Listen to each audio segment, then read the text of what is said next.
Hey everyone, welcome back to episode 2 of the Sixth Sense. We're -2 today, but we still have that sense in our heads. I want you guys to welcome Coach over here, Coach Steve. Welcome to the Let's show. go. Let's go. And we got Lambo down here with the backwards hat and nice full beard and some whiskey, of course. That's a man's man down there. And we got Gamer who brought along one of his good friends, Bo, because Bo just knows. I like it. Good football. Cheers, boys. Going true to the cause. Truth of the cause, baby. All right. Our first topic for today comes fresh off a Monster Monday night, and that is none other than big old DK Metcalf. Gamer, tell us a little bit about his night and what you think about the second-year receiver. Man, it's been a big second year for him. The guy's been explosive. I love the way he is on the field, just bringing that energy to his team, to the bench, to the sidelines. And like I said, he's out there running hard routes. I love it. But I just need to see some more consistency with those hands, you know. We got to get those hands out there. We got to catch that rock. Could have been a couple of touchdowns mixed in with that 10-catch performance. Probably could have been 10 or 12, or 12 or 13 catches, you know, with a touch or two. So, but I love the guy, and he's only doing good things for Seattle. Yeah, I love it. Here's the first off. Whenever I see DK with no helmet on, does anyone else think Demolition Man? Wesley Snipes? I knew you were going there. I had to do it. Every time he takes that helmet off, it just throws me off. Here's the thing I love about DK. He has a chip on his shoulder big time right now, and he's going after everybody. Doesn't even matter if he gets the ball. He's looking to block. He's physical. He's challenging linemen or defensive linemen, his safeties, linebackers. He's very physical. The only thing James Big Game brought it up, those hands. You know, those hands, I've seen him drop a couple easy passes. Even last night in the end zone, he's big. He's got to bring that ball down late in the game. Amazing game, second-year guy. But the only thing I do see is got to just improve those hands, which he can work on that hopefully. But I love the chip that he plays with, man. He has a list, and he's going after that hit list hard, and I love to watch that. Yeah, he is. They talk about that a lot. That big old chip on his shoulder that he got from Jim Schwartz pregame, calling him, Yeah. he ain't Megatron yet. So Yeah, he said he carried yeah. that chip. So explosive. He's beating Darius Slay off, deep down the field. That's someone's dad. He beat him like that was I hope Darius Slay doesn't have any kids. I hope he doesn't have kids. He does. Yeah, for that size, it's just amazing to watch. And he's quick. I mean, for that speed at that size, it's unbelievable. It's scary. The guy is so fast. I call him Dennis Rodman. You got Demolition Man. I call him Dennis Rodman. So we'll see what he comes up next. Get the leopard hair going, you know. Yeah, I love rooting for him, but as soon as that damn helmet comes off, I go, oh shit! I can't do it. Yeah, he looks tough, big and tough with that visor. It's all dark, you can't see. He's just huge and imposing. And then he takes it off, and he's got purple hair and some like. Yeah, not to cut you off. What's that other movie with Wesley Snipes, like Mo Fong Hu? What is they're dressed up like women? It's like the drag queen. Tu Wong Fu. Tu Wong Fu. That's another Yeah. thing comes to my head. You can't have a tough visor and then have some pink coming down on both sides. I can't do it. Let him live his best life, man. Yeah, he is right now. You got to give it to him. He is. I love the chip, though. I love the chip on the shoulder. The question is who has the worst hairdo? Is it him or Cam Newton? You know, it's a joke. Oh, it's still your boy Hubert up in L.A. Robbie Anderson. Robbie Anderson. Interesting. Wait, what did we learn? James loves guys on his fantasy team with bad hair. That's All right. Yeah, so DK, monster game, Jim Schwartz. I'm sure he's eating his words. And to be fair, DK is playing with an MVP caliber quarterback where John Kitna was throwing the rock around to Calvin Johnson his first couple of years. And Calvin Johnson's stats were pretty close to where DK is. DK does have 5 more touchdowns, I think, in the same amount of games. 21 more catches and like 300 more yards. But yeah, John Kitna for your first 2 years versus Russell Wilson. unfair comparison to the two, both just stud receivers, though. Yeah, the Megatron. I think everybody needs to hit the brakes on the Megatron comparisons. Megatron, let's be honest, was on a different level. I mean, that guy was triple teamed. DK still going up against press coverage one-on-one. He's bigger, stronger. Those guys can get open.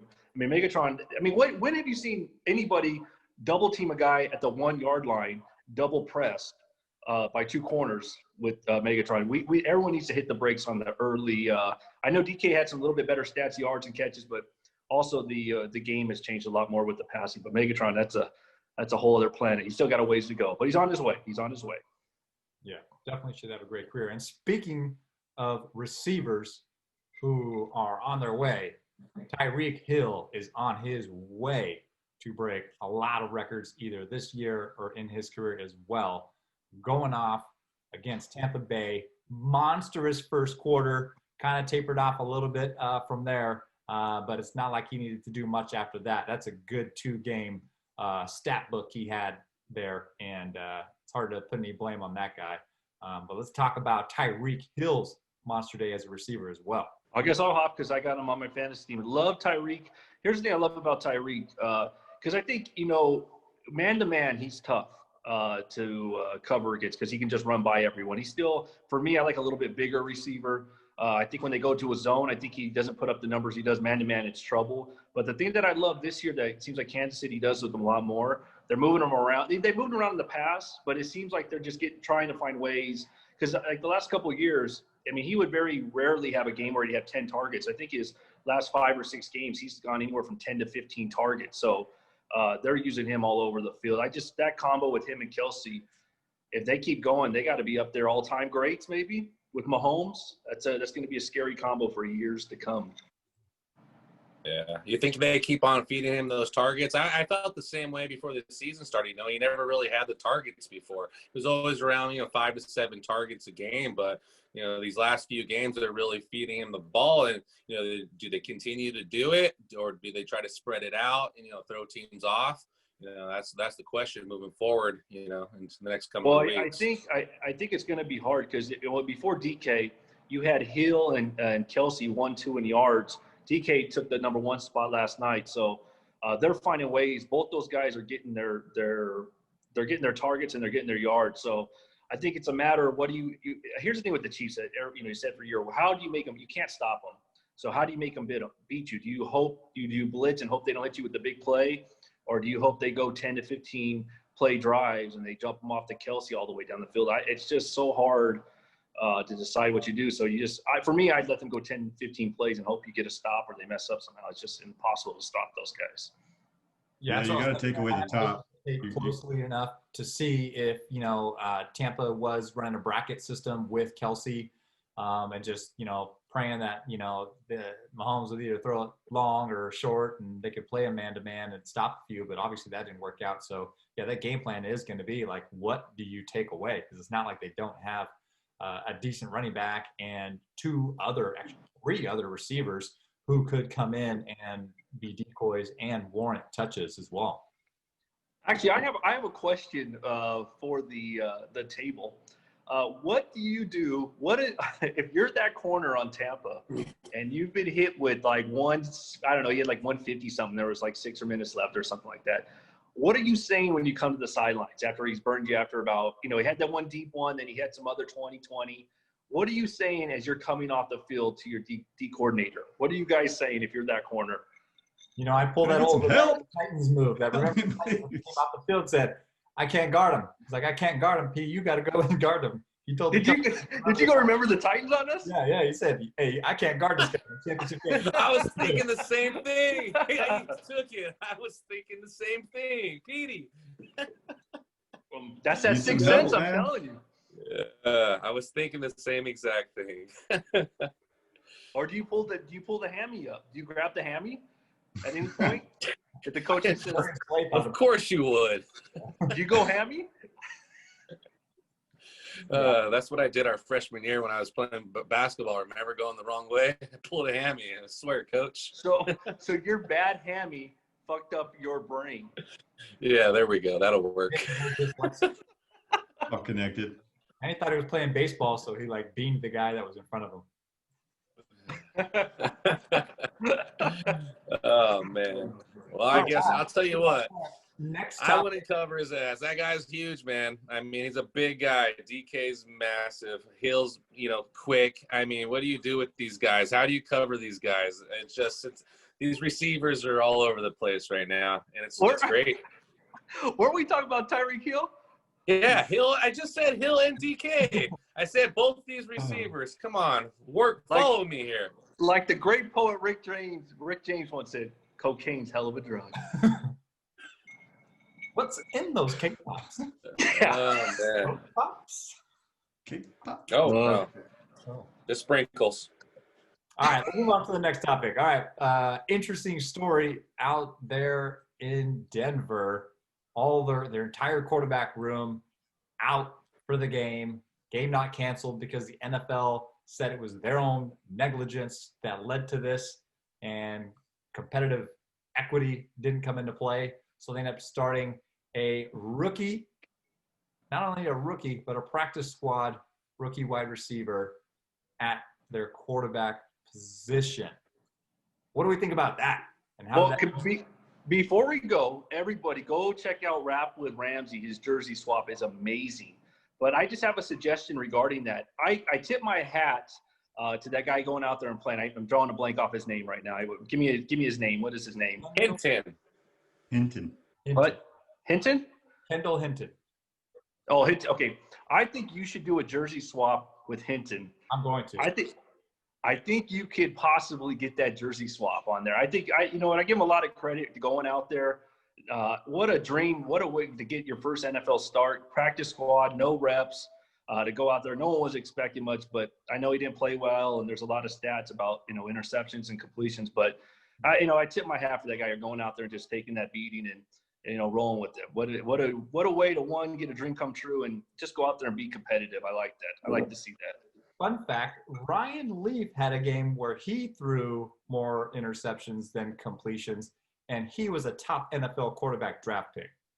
Oh, that's a great one. Was that the rain game with San Diego and the Chiefs? I have to look that up. I'm 100% sure. Okay, all right. All right. Great fact, though. Great fun fact. Good story with Hinton. All the blame's got to be placed on the Denver Broncos, though, going into the season, knowing the COVID restrictions that the NFL has placed. They basically said in the beginning, you don't want to have all your guys. Why do you need 3 quarterbacks practicing for a full week altogether? You need to keep one of them back in case one of them catches it, and you have someone to spare. You shouldn't have all your eggs in one basket. So I blame the Broncos for not following those guidelines. And like the NFL said, they were negligent. So they get what they deserve. That's interesting. So that's one of the rules with the whole COVID restrictions, that they keep one quarterback away from everybody? No, they never said that. But okay. Why do you need all your quarterbacks? Yeah, they said, if a group of, all your running backs, so like a lot of guys keep a receiver or running back on the practice squad so they could just plug them in. Why wouldn't you do the same with a quarterback? You don't need 3 quarterbacks practicing. You have them on the practice squad away from the team. So in the event that one of those quarterbacks do test and they were in close contact with the other quarterbacks, obviously, you got a guy in the background ready to suit up. What's funny? Before we got into this, I didn't feel bad. I didn't. What was I going to say? I completely forgot. No, you changed my mind. Like at first I thought, I was like, the NFL should push back the Broncos game. They've done it for Baltimore and all that stuff. But after the statement you just said, I don't feel bad for him now. Like you put yourself in this position. You should definitely been more responsible. You definitely convinced my emotions to swing. Hey, man, I know you had a different outlook on this. How did you see this play out? I think it does fall back on the NFL. I mean, you do have a lot more cases happening in the NFL than you did, let's say, compared to the NBA. The bubble effect that they had was pretty successful. And, NFL, I know it's different. And, it is what it is. But I think they should have handled it differently. Like Steve, mentioned, maybe move the game, on a couple days. Great recommendation. Like Lambeau said, they don't all need to be practicing together. Compared to baseball, you got pitchers, they're spread out from the bullpen to, you got your bullpen catchers. So, I mean, it's ugly because that game was ugly. And, you had professional players on the defensive side of the ball out there busting their ass. And, for what? Just for their offense to go back out there and hand the ball right back to, the other team. So, players are out there risking injury. They have their careers out there that, that are on the line. And, I think it could have been handled differently. I don't think the game should have happened. I mean, if you don't have a quarterback, you don't have a quarterback. Forfeit, do something. Yeah, I thought at first too, same thing that, it should have been pushed back. But then I saw how the Raiders were handled as well. It didn't come out till after that the Raiders, were kind of at fault, but they still made them play twice with having a bunch of guys on the COVID list. But other teams like the Ravens, like what if there's an investigation after that and they find out that they were actually negligent, and then they made the Steelers wait this whole time and adjusted a few other schedules and that. So it just becomes tough. But, and I've heard a lot that they're trying to set an example and be like, hey, this is a tough time of year. Like you guys at least do a decent job with it. The quarterbacks not only were practicing together, but they were in a meeting room without masks on together. So in a closed area. That makes it, I think it's also easier for the NFL to make an example out of the Broncos than make an example out of MVP candidate playoff team with the Baltimore. It's easy just to be like, hey, Broncos, this is what's happening. NFL, you better stay awake now because we'll forfeit, or we're not going to move games for that. So yeah, that's a great point, because I got to tell you, if that's a team fighting for a spot, or two guys, or like say Colts, Titans, someone fighting in division. Even we look at Pittsburgh Steelers and Baltimore coming. We'll talk about that later. If that's in the same position, I think they push those games back. I don't think they play if it's one of those things. I think here's the thing from that game. We knew how it was going to turn out. We knew the Saints were going to win. I just have a quick thing regarding the Saints. Is Murray a better back with Hill than Kamara? Look good out there, that's for sure. He looked real good. He looked comfortable. I mean, the holes were right there. I mean, they were throwing the defense off. It looked good to me. It worked. I think with Hill at quarterback, they're not scared of the edges because they know they're more they can play, because he's not going to throw it outside. He hasn't shown a consistency to get the ball out to that, mid-range route, 10 to 15 yards on the sidelines. So they're able to just try to corral Kamara, who's actually, he's done really well on the inside run before, but like he's really good when they make him read blocks on that outside zone plays. And Latavius is just, more of a downhill runner. And it did take some time for that offense to get going. And I think it was just because Denver was on the field in a lot of bad situations too. But, it's, as in these last two games have shown, I mean, Kamara has kind of been a ghost out there. He's disappearing. Or maybe it's that foot. Maybe there's something more up with that foot that's that they're not reporting as well, maybe. Yeah, they want to just keep everyone. They want to keep everyone inside, like Ramsey said. Just force them inside, corral them, just move everyone to the inside, not let them get in space. And that goes with Taysom Hill and Kamara. That's why it suits Latavius a little bit better, just because. Yeah, he was running hard against that downhill runner. What's more embarrassing, the Broncos with a practice squad quarterback only putting up 3 points as an offense, or the Tampa Bay Buccaneers only putting up 3 points against the same Saints defense on offense, and they have Tom Brady, Gronkowski, AB, Godwin, Rojo, Fournette, and that's terrible. That's a good. It's Tampa hands down, because I wasn't even expecting Denver to score unless the Saints offense messed up somehow. Oh, it's easily Tampa, hands down. It's not even close. And speaking of scoring points on those bad teams, Denver, the Jets, and the Oakland Raiders combined to score 12 points in a game. Jeremy Chin scored 12 points as a defender all by himself. He personally outscored 2 NFL teams. That's true. That is true. That is true. All tied to the Denver game. Thanks, Denver.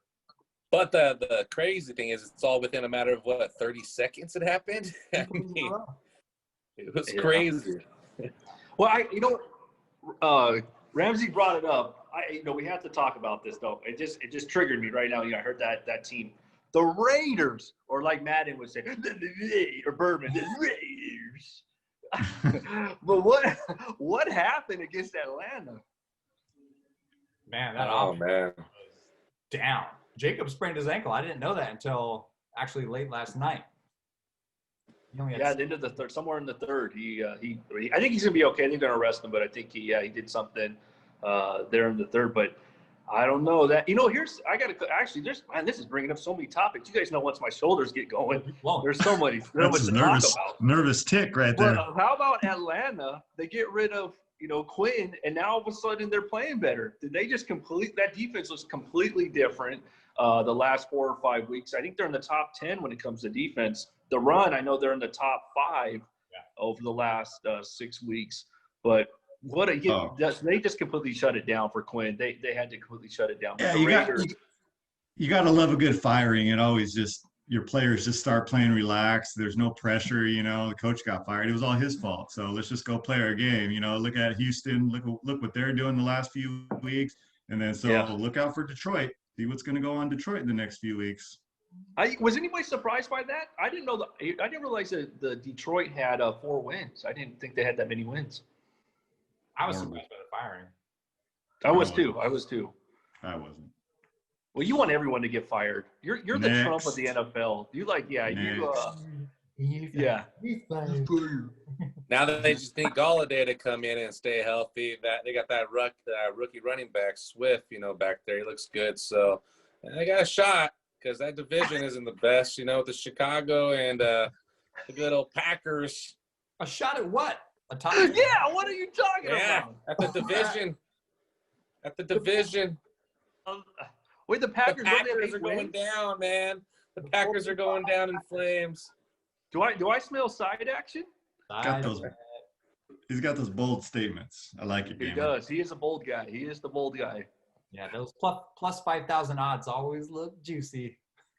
Yeah. Hey, how about this? If the Lions win the division, I will do my hair and get pierced earrings and lips and everything like DK if they win that division. If they don't, you just give me $10. I was kidding. I never bet on the Lions. You go ahead. Just $10 for me to get a whole DK the Lions. makeover? Come on, we're talking about the Lions here. Adrian Peterson, the Lions. $10 for a DK makeover. Oh man, look at you. You got to do sit-ups now until next season to get those ads. Hustler. Yeah. All right, let's move on to our next topic. The Ravens and Pittsburgh are playing tomorrow. We're all on the West Coast, so that's happening at 12:30 p.m. halfway through everyone's break. Okay. Hopefully how pumped up? That in and out line before the game starts. Pitt and Ravens. What do we think about that move? We hinted about it a little bit earlier, but what do we think? Timeout. COVID gets a lot of shit. The virus gets a lot of shit, but I love the scheduling they've done for sports over the last 4 or 5 months, or about 3 months. That is 2020. We could say, because when 2021 comes back, we kind of maybe get back to normal. We're going to miss Wednesday football. We're going to miss Tuesday football. We're going to miss baseball all the time. So shout out to COVID. I'll probably take some heat out for that, but shout out to COVID for sports scheduling. Oh, man. I just had to get that. But, hey, we just got canceled. It's crazy. I think it's crazy. And the cool thing, hey, Pittsburgh, I mean, they're going 11-0. That's all I got to say. With Baltimore, with all these players out, they're going to carry on with that undefeated record. And they look good out there on the field. They got a lot of weapons, and there's no defense on the other side of the ball to stop them. So I think it's going to be a shootout. Hey, quick question on the 11-0. If they beat Baltimore and then win out, are the Miami Dolphins of 1972 putting an asterisk next to this undefeated season? Well, they still got to get through the playoffs, right? So they got to get through the playoffs. I think, Pittsburgh's tough, though. But why not? You can. Everybody loves a good asterisk nowadays. You can throw an asterisk on. How many asterisks have we thrown out there on fantasy championships throughout the years in our leagues and stuff on there? But I have a quick question before we get into the football for everybody. Did Wednesday football at 12:40 ruin brunch for the housewives? Yeah. Now that Chardonnay is pushed back to 3 p.m. So now brunch is kind of a manly thing. Hey man, you want to go to brunch? Watch some football? Oh, week one you were talking down about brunches. Who does I was. brunch? And now you're Yeah. inviting us to brunch Yeah. On a Wednesday. On a I'm not a big- on a Wednesday. Wednesday. I love orange juice. Bottomless Not a big, rum and cokes. not a big chef. You're gonna bring up stuff from the past. Let's talk about it. Yeah.